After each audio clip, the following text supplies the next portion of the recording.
Alrighty, guys, welcome to this breakout. Level up your set. Musicianship. I just got a notification, so it covered the name. Musicianship, tracks, and mix. So, guys, if you don't know me, I am my name is Matt. I am the production director here at Faith, the central production director. So I also primarily do audio. So I'm the front of house audio guy at Somerville. A lot of times, I serve there at least once a month. But yeah, so audio is my baby. I just kicked my iPad so hard, y'all. So I also, if you didn't know, I kind of got started with like worship bands and stuff. I gave you guys a bio last time, so I'm not going to waste time on that. But tonight, guys, I have an amazing guest with us. Super excited to finally make this happen. I've been wanting to do this breakout for a really long time, just never really had the opportunity to do it. Guys, this is JT Price. He is front of house engineer at Seacoast, Mount Pleasant. And JT, I just wanted to let you go ahead and give everyone a short bio of yourself, kind of what you do over at Seacoast, and then maybe some history. What's up? What up? Yeah, Seacoast, I guess the official title is audio manager. So anything that's coming out of the main campus, whether it's the main venue, we have 3 other active venues that have full bands, making sure everything is prepped, show files are built, and then kind of being quality control for everything that comes out. So I mix every single weekend. I get a weekend off every, 6 months or so. Not really, but about like that.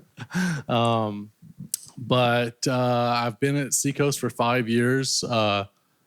And in 2009, I was actually working at Faith Assembly in Somerville. I had been in Nashville doing some studio work for a good few years, and then moved to Charleston and worked on a little recording studio up. It's my office, actually. His office. And it was kind of awesome hearing Laurel Strickland and Adam Hardigree, because those are the guys that I worked with weekly. So I definitely have history at Faith, and it's just been a cool experience to come back to Charleston. I was in California for about 8 years, but it's cool to come back to Charleston and still have family at Faith. Besides that, I do a lot of recording and mixing that keeps me pretty busy, and I've been able to work on some cool projects. I worked on some awesome projects at Faith Assembly, actually, when we had the studio there. And the last couple of years, been able to work with Brandon Lake a decent bit in the studio and tracking drums and whatnot. So all things music and audio interest me. So that's like whenever I'm bored, You have an Atmos studio in your house, right? Oh yeah. Yeah, that's just a small nugget of information, by the way. Yeah, I do Dolby Atmos mix. So it's pretty wild, and but like I feel like I'm sure we'll talk about this kind of thing, but it's like you could never stop learning about music and about audio, and so that's what like Dolby Atmos was a new venture, and I know nothing about that. I have to dig in and just learn, and so it's been fun to make my brain work. Yeah, I imagine. I've never tried to mix an Atmos. I tried like surround sound once, and it sounded so bad, so I just kind of gave up. I figure I've got 2 ears, Yeah, that's all you need. 1 channel per ear. Let's just keep it at that.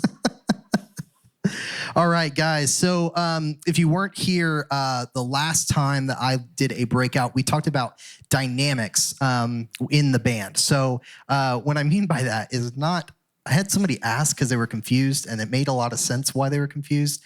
I'm not talking about the relationship between each other. I mean, kind of, but like, I'm not talking about like we just got a weird dynamic going on in the band right now. That's not what I'm talking about. We're talking about dynamics, as in like your set list, and in your set and your songs. Songs are dynamic. Music is dynamic, and building in those low moments and making sure that we're not overplaying and stuff like that. We talked a lot about that in our dynamics class last time. So this class is going to kind of be it's not really a class. It's more so a conversation. Me and JT kind of started this conversation a couple weeks ago. And it's going to be building on that, but it's going to be building on that dynamics class, same sort of conversation. And that is this idea that we're playing in a band and we're mixing a band, this one sound. And how do we do that alongside backing tracks? I think that's a big conversation we're going to have tonight, is backing tracks. And I think this is going to be helpful for our MDs and worship leaders and those of you that are setting up your Ableton sessions for the week. Things to be aware of, things to maybe start diving a little bit deeper into and learning a little bit more about. I think that's going to be a huge thing tonight. So JT, I want to ask you a few questions and see kind of if this is something that that you and our friends over at Seacoast fight, if this is a battle that you fight. I imagine it probably is to an extent. But what is your philosophy when it comes to playing with tracks, backing tracks? And yeah, we're still going to be playing with tracks, guys. It's still going to be a thing. So don't get any ideas here. I just want to get your philosophy when it comes to tracks. Mainly, like, what role do tracks play in a worship set on a Sunday morning? Yeah, I mean, we try to treat tracks just like it's a musician on stage. So they definitely serve a purpose, but that doesn't necessarily mean that the acoustic guitar is going to be the primary instrument in the song. It might be a layer that's 3 layers down because you just want that slight tickle of the acoustic guitar that in the mix, but you don't want it driving instead of the electric possibly in a song. So I kind of treat tracks that it's definitely not just push your fader up and just like, well, that's a good level. It depends on the guitar player. Like, what is the guitar player playing? Yeah, for one, I will say I am totally guilty of, at times as an engineer, listening to the tracks and being like, oh man, where does this fit in with everything else? Because I mean, especially with what we're doing when we're playing, basically we're a cover band and we're playing songs from a lot of different artists, and all these tracks are coming with different. Everybody mixes and masters their tracks different, and like, you know, Upper Room, their tracks are blessed loud, guys. Like, if you look at where they're metering on everything, like, how do you blend this stuff together? I'm definitely guilty of just pulling it up and kind of forgetting about it because sometimes I don't know what to do with them. And I think this is kind of leading into my the rest of this conversation about tracks. How do you handle? I know we briefly talked about this. A lot of times I feel like tracks, when we pull them up, you're going to have somebody that's singing the song that is not the original vocalist. Maybe they don't have that same range. They're, you know, maybe it's a song that's originally led by a female that a male is now leading, and you have to change keys and you got to warp your tracks. Ooh, boy. How do you handle that? What is your mindset when it comes to tracks? Is there something that you can do to maybe mitigate some of that, or is it something that we should actively try to avoid? Is what I'm saying, or should we try to fit the key to the vocalist more so? As a producer of music, JT, I would definitely say if you feel like tracks, like these tracks have to be a prominent part of the song, like really prominent, changing the key drastically is just not good because the acoustics sound weird. Background vocal tracks, if you're using those, sound strange. So I think you have to work within, your parameters that you've set that you think work well. And that's definitely something that I bring up sometimes at Seacoast. If we're doing a song and I'm like, hey guys, the tracks feel kind of strange in this. I don't feel like I can use the synth tracks very much. So I think it definitely affects it. But then a way to still keep the tracks, because you don't want to just be like, oh, she's singing today, so we're having no backing tracks. We're not doing that. So it's still trying to see what is working whenever the electric guitar is playing, and that synth track is really clashing now, worse than even before. That you need to do a little EQ in that synth track to make it work with your guitar player, or take something out of the track to give your band room to be heard in the mix. And that's something that that definitely makes a difference, because a lot of times you push tracks up and it just sounds like a messy mix. So you might have a sub track and your bass guitar is doing something and your keyboardist is like way down here. Yeah, no, that's a good point. I think one of the things you just said that's really important is that's a conversation that you're having with your MD or your worship leader. Being aware of that, for my audio guys out there, is listening for that stuff and communicating when you hear something wrong. I think it's a big deal. And sometimes it's really easy to be passive about this stuff and just be like, they picked it out. I'm sure they know what they're doing. Yeah, and I think as from audio, you're really the only person that's getting that first taste of what it sounds like. And so it's great to have, that relationship with your band or your MD to where you can just, you're speaking out of love as a team member. You're not like, hey, you didn't do tracks good this week. It's like, hey man, it just feels, I feel like I'm struggling with this. Are you hearing it? And it's a conversation. So you're both going towards the right goal, and it's not just my opinion. Yeah, no, that's huge. So moving on a little bit, I want to talk from a musician's perspective, because we got a lot of musicians in the room that have to play with tracks every week, and at different levels of skill set. And this is something I know we deal with. Are you guys are all on the same set list, right? From campus to campus. We we definitely have this issue where some campuses have different levels of whether it's skill set on their worship bands, and some have different just like size of worship bands.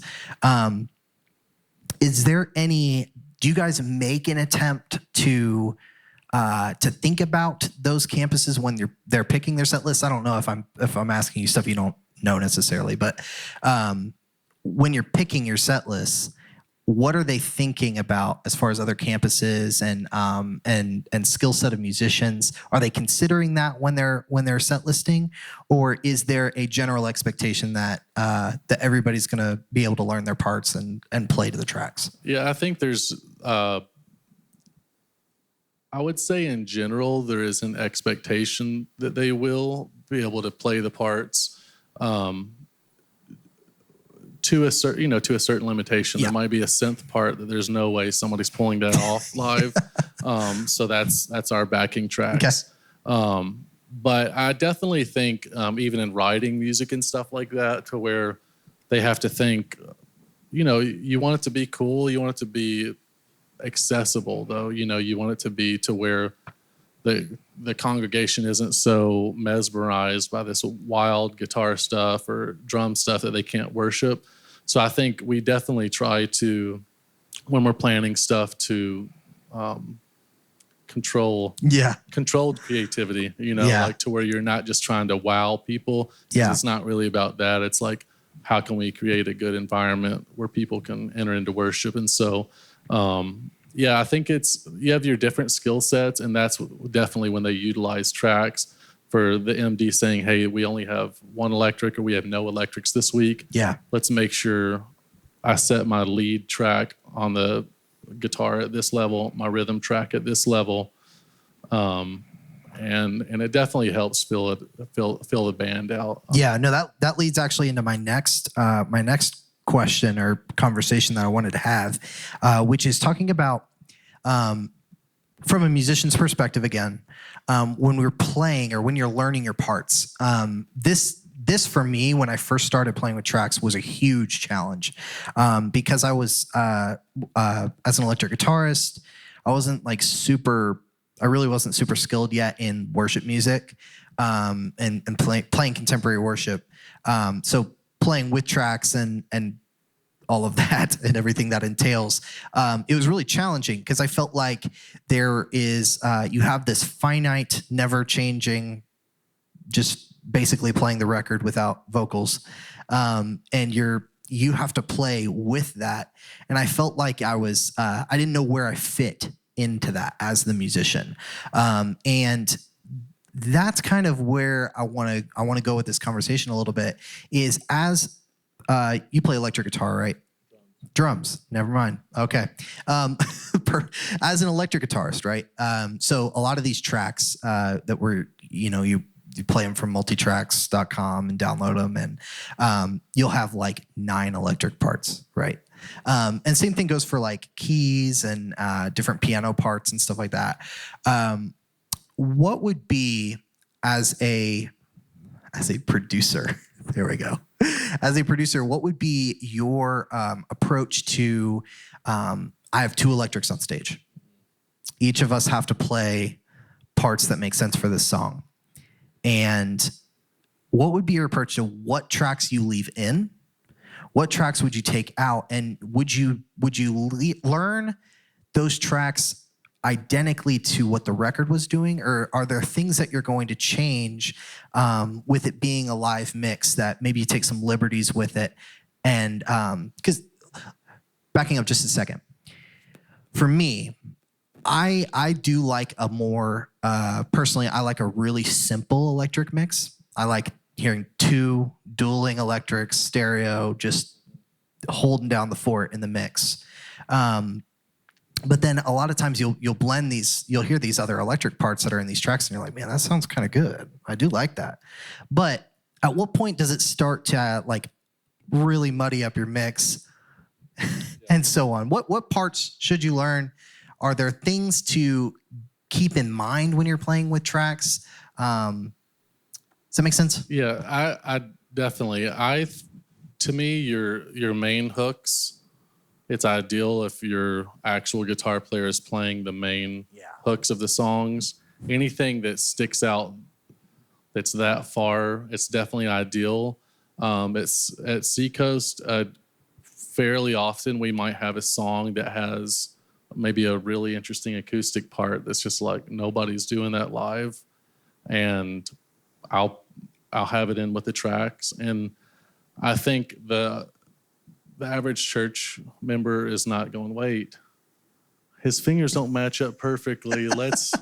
I don't know about this worship team, like that just, I don't feel like that's happening. It's our musicians. It's all fake. Yeah, it's all fake. I knew it. But so I think your main part's is what you have to learn. But like what you said, in recordings, they'll have so many tracks you can't even comprehend. I mean, it might have 200 tracks in a session for the album. So they do that because they're in an extremely perfectly controlled environment.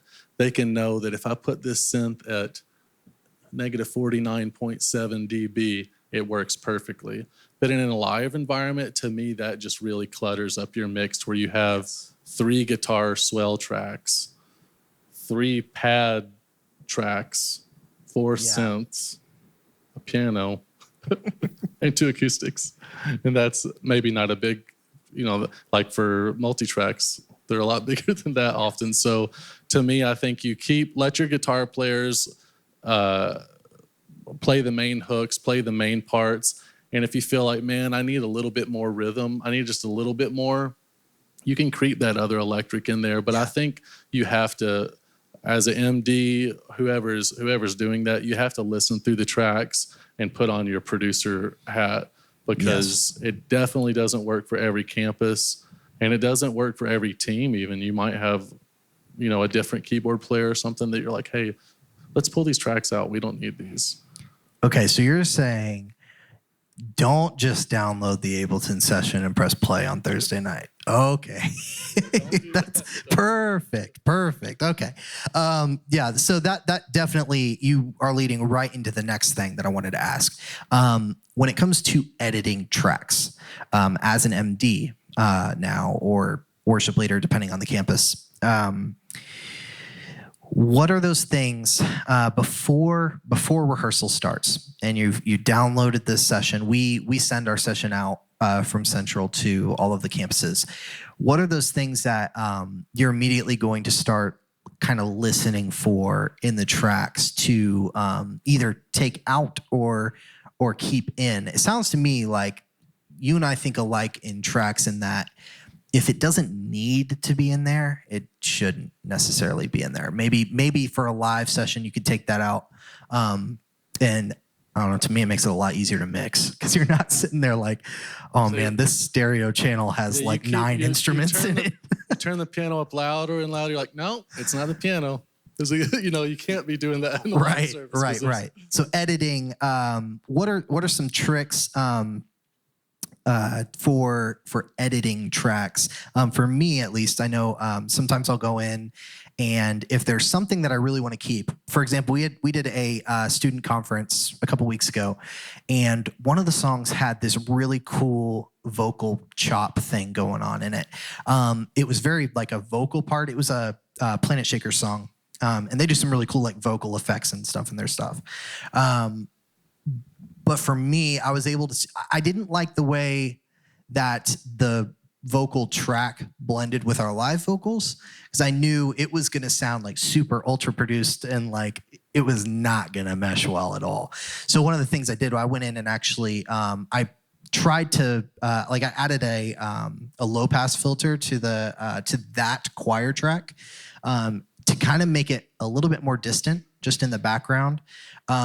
Are those things that, are things that MDs can be thinking about? Like, are there any other tricks that you know of that MDs can listen for stuff in tracks and then maybe get creative with it? Yeah, I feel like would be an area that I would struggle in tracks, is where stuff comes out. It's a lot of times it's mastered, sometimes it's not mastered, and that's the issue. There's all kinds of variables, and then it depends on your room that you're in. So it's like, when they give you multitracks.com, they're not concerned about how it sounds in every room per se. Right. So taking the top end out of vocal tracks, because like we use as much as we can, like a gang vocal track that's just a bunch of people singing melody. You do something cool with that. Can you share real quick what you do with your gang vocals? When you're like putting them in the surrounds.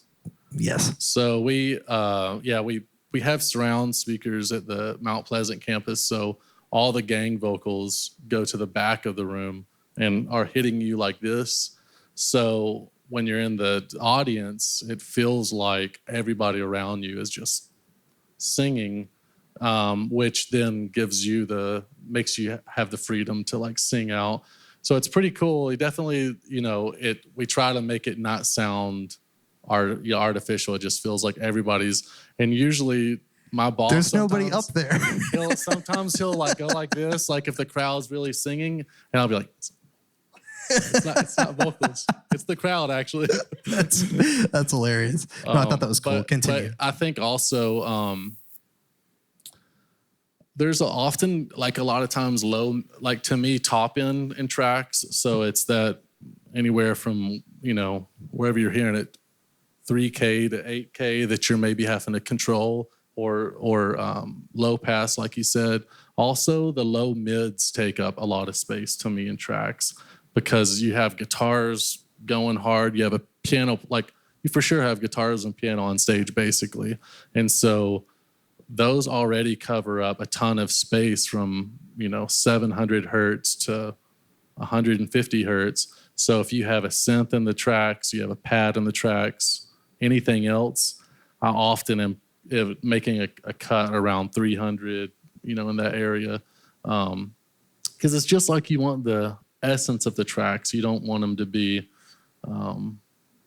overpowering or sounding like you're playing backing tracks. Yeah, no, that's huge.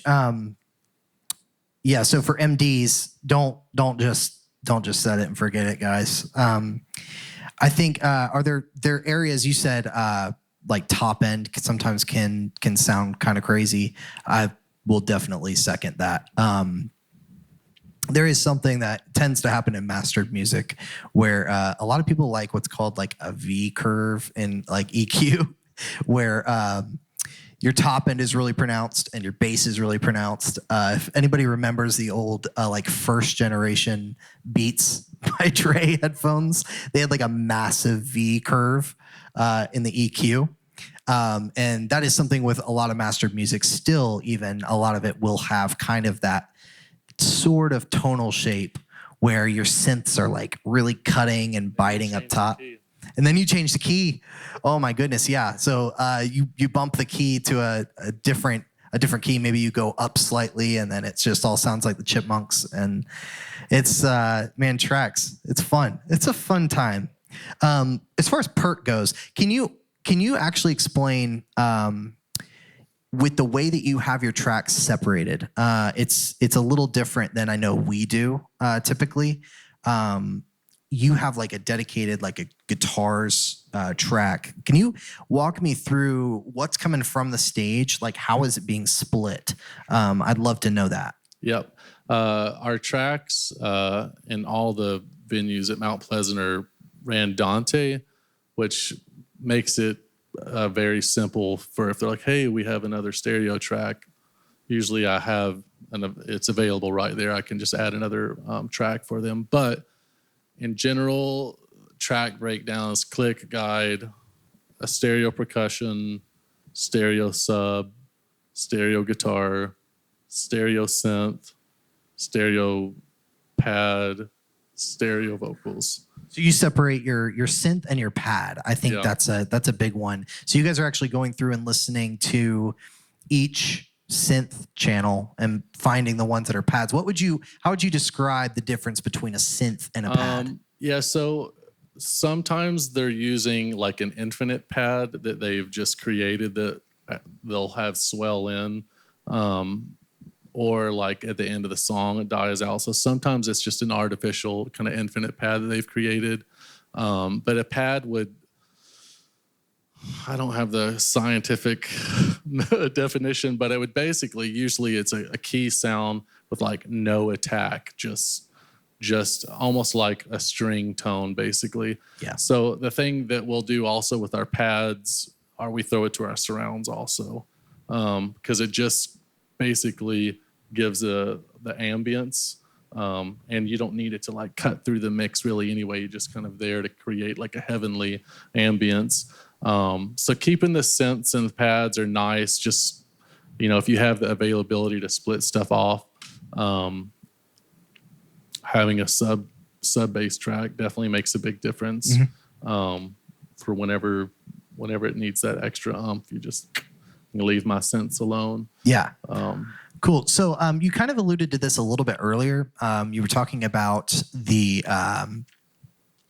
tracks as far as like what is being treated as like what's supplemental, I guess, to the band, and then how much are you replacing like things that would be on the stage? Like for me, one of the ways that because I'm a little bit more limited on track count, most of our campuses are, I split my synth, which would be like just like artificial pads and stuff like that. It's all going to one. And then I have my my band channel, which is like all the replacement instruments. So like a random dulcimer or something, or like something. I'm not gonna have a dulcimer player for a weekend. So you guys probably don't even know what a dulcimer is. I wish. That's cool. It is a cool instrument. I want one actually. It's a really cool hammered instrument. I guess how much are you guys replacing things? Do you feel like you're are your campuses having to do that more, or do you try to avoid replacing with tracks, like instruments that would be on stage? I think in general, I'd say the general rule of thumb would be to not just replace, it's to supplement. I mean, a lot of times with like percussion and stuff like that, so we'll have a percussion track, and that might be a tambo that comes into the chorus. It might be a drum loop, on a more pop driven song. But in general, we're trying to not replace if we can. And it's more the supplemental thing. It might be we have two electrics, but there might be like on that last chorus, there's a guitar that just does diamonds or something like that. And it doesn't really get in the way. It's just like, wow, that last chorus that really kicks. So I think if you can avoid completely replacing, it's ideal to have the person there. But sometimes there's keyboard stuff that like, sometimes it sounds cool for your keyboard guy to play with the tracks, because the tracks are doing something cool that's just, you're not able to kind of create that vibe live. So I think you, as an MD or a worship leader, it definitely is, I mean, it's necessary, I guess, to go through your Ableton session and try to think about your band. Who do you have? If there's somebody that you feel like might not be able to pull their weight on playing a part, that ahead of time, so plan for it. And then if you have to make an adjustment even on the spot, like, I mean, I'll have them do that. I say, hey, you know what? Everything sounds pretty good, but like, can we gain that down 4 dB? And it's just, it's a quick change that you can make in the moment, and makes you way more prepared for the weekend. Awesome. Well, man, we're wrapping up here. In conclusion, I guess, summarizing everything kind of that we talked about, for each kind of person that would be in here listening.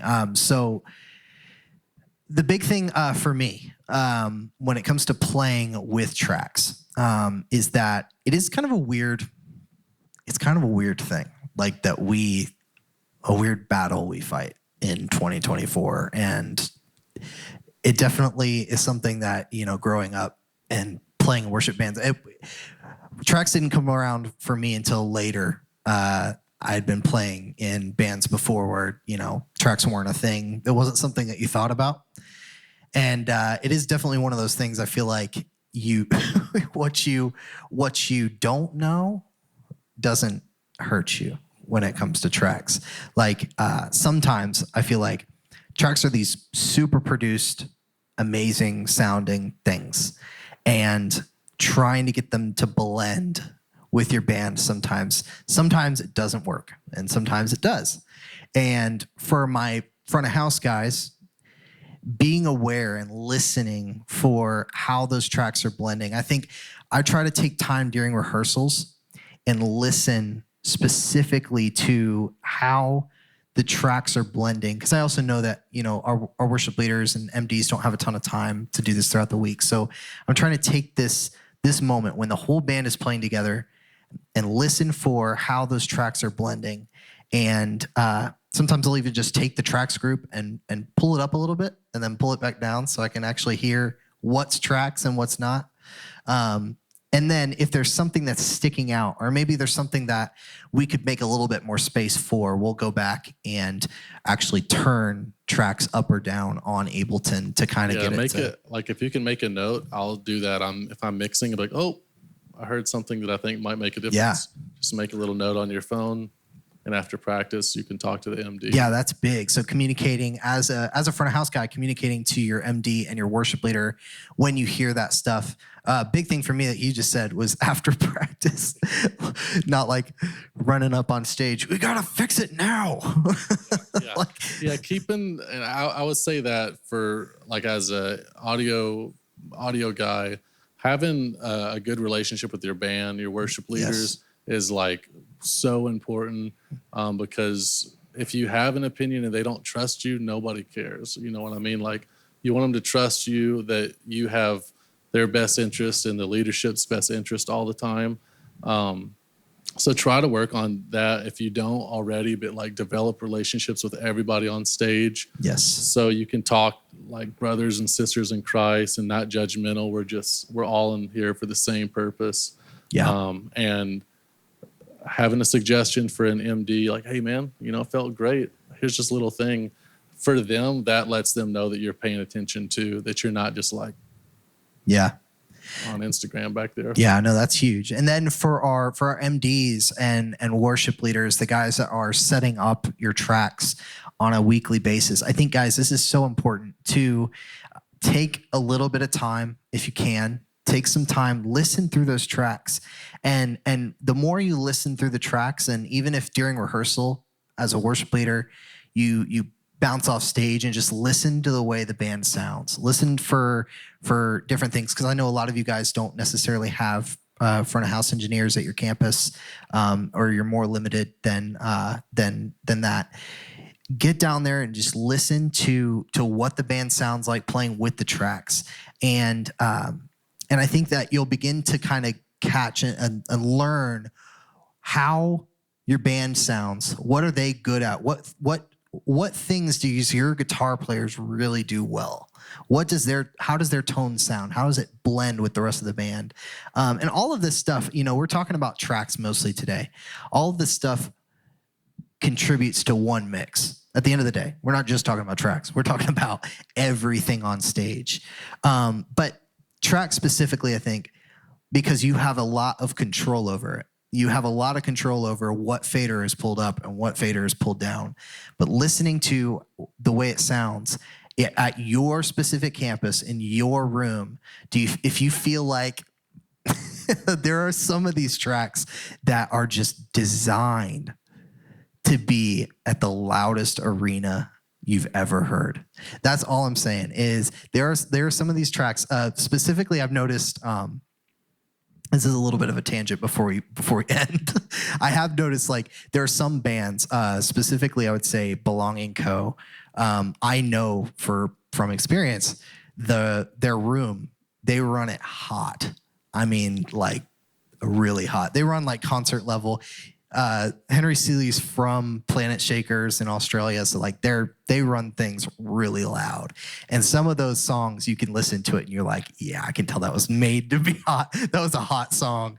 And then some songs you could tell, like, it's more of a subtle thing. But blending all of this into one set and listening for how your band sounds playing with these tracks, and even coaching your band on, like, hey, there is this guitar part in the tracks that we really want to keep.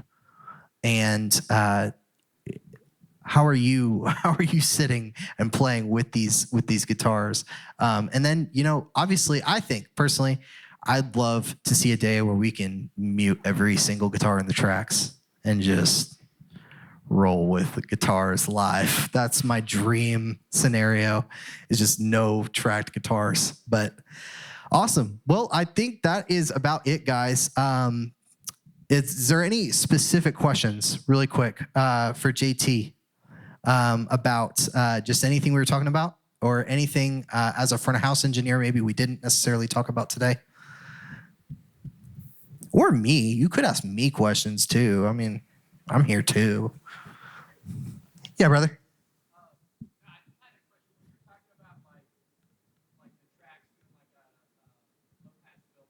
Yeah.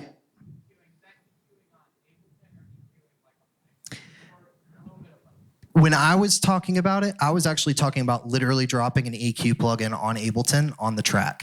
So that is something you can do if you aren't aware.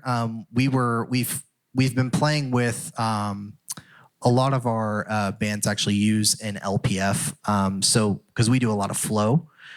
So like there's moments where, in arrangement view and nobody's running tracks, but somebody can pull an LPF down, and if you don't know what an LPF is, it's a low pass filter, and essentially what it can do is it rolls off the top end, that really bright stuff in the mix, and it can make it sound a little bit more distant, a little bit more buried.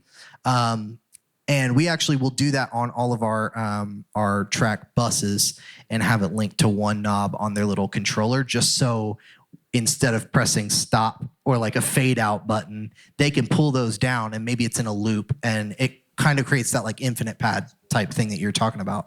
So yeah, if you don't know, you can add that to any track. I mean, it's just the EQ8. I use the EQ8 and we'll go to the last filter, the very top filter, and make it a low pass filter.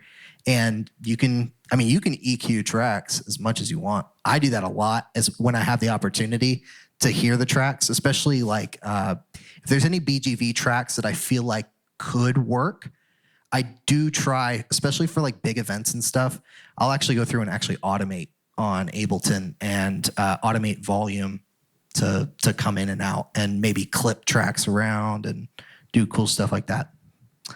Cool. Philip.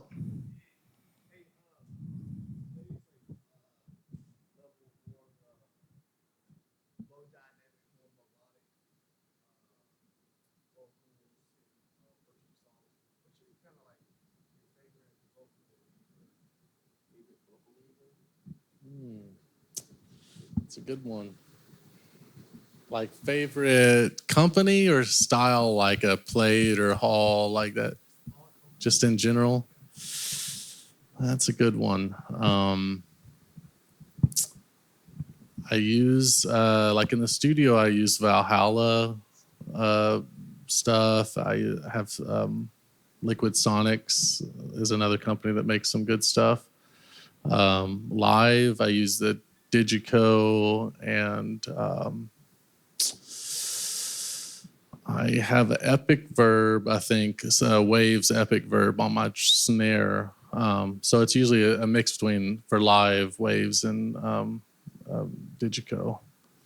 But yeah, reverbs are something that I don't know if there's one that I'm like, oh, this is the sauce. I kind of feel like I'm on that search of what is it that just I'm completely satisfied with.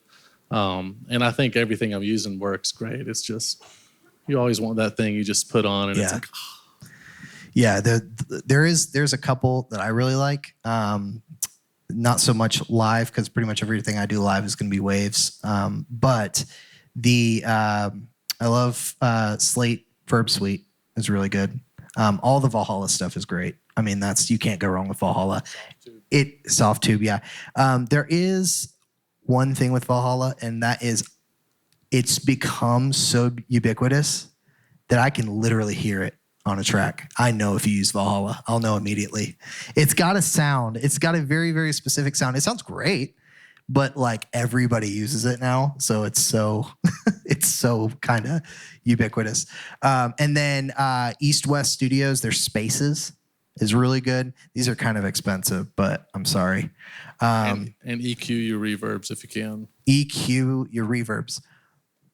We need to go, but how your vocal reverbs, real quick tip if you can, what would you say if you're going to EQ your verbs? What would you listen for and do?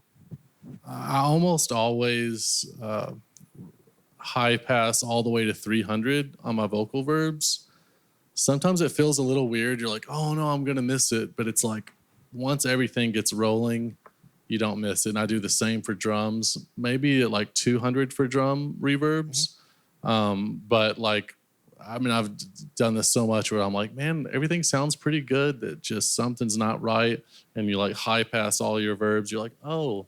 So, I mean, usually it would be high pass to take out all the low end, and then listening maybe for a nasally sound in the vocal that I might need to do a little dip in the EQ that just kind of makes it wash and not stick out so much. Yeah, for me, I usually try to find a vocal reverb that I'll go through the list and I'll try to find one that fits best, and then, like he's saying, EQ it to shape the tone as necessary. I also will put a pretty intense de-esser before my reverb, just to make sure, because I don't like to take all the top end out. And vocal plates, especially, a plate reverb has a lot of that like sibilant stuff in it. You'll get like a lot of that. It'll sound like you're listening to like an 80s record in an arena. It's kind of crazy. So you can use a de-esser to kind of tame those without killing all the top end in your reverb. But cool. Well, I think that's it, guys. Thank you so much for joining us. JT, thank you so much for all of your insight Thanks for having me. into tracks. And yeah, guys, that's it. That's our breakout for the night.